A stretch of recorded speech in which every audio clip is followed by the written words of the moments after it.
Mga kapuso, pinuna rin ng ilang mababatas ang viral performance ng drag queen na si Pura Luca Vega na may temang pangrelihiyon. Kabilang sa sumita ang unang transgender woman sa kamera. Nagpahayag din ng pagkadismaya ang CBCP. Yan ang tinutukan ni JP Soriano.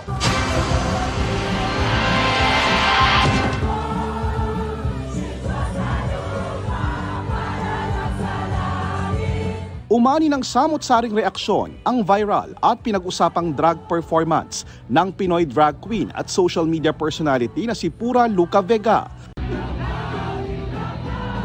Kung saan nakakostume siya, nakawangis ng kasuotan ng itim na Nazareno habang inaawit ang tila upbeat at remix version ng The Lord's Prayer o Ama Namin.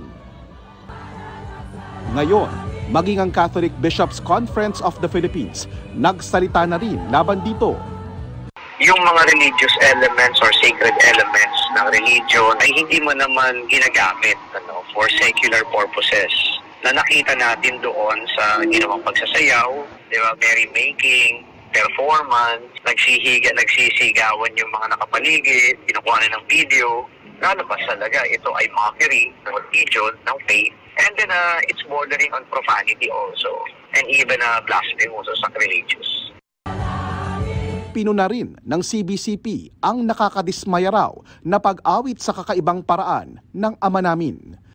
That is the prayer taught by Christ Himself. So, hindi mo dapat na ginamit yun ng ganun-ganun lang na sumasayo ka, in-entertain mo yung mga tao. Yung freedom of expression, it's not absolute. If you are adversely affecting the other party, and you should tone down yourself.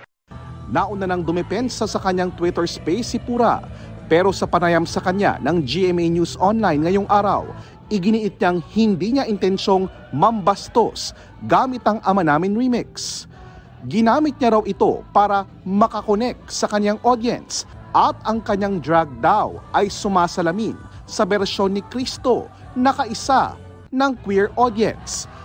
Ang kauna-unahang transgender woman na mambabatas mula sa Bataan na si Representative Geraldine Roman, sinabing kasiraan ang ginawa ni Pura sa LGBTQ community.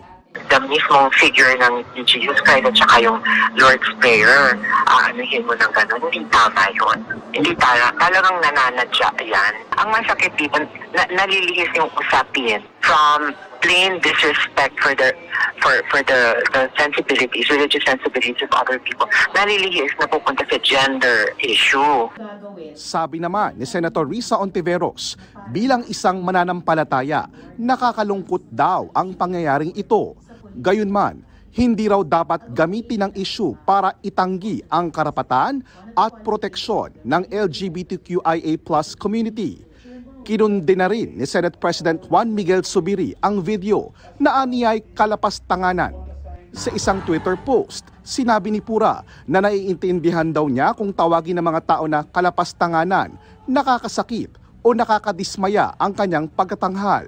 Pero hindi raw nila dapat diktahan kung paano niya dapat gawin ang kanyang pananampalataya o ang kanyang pagtatanghal. Para sa GMA Integrated News, JP Soriano, nakatutok 24 oras.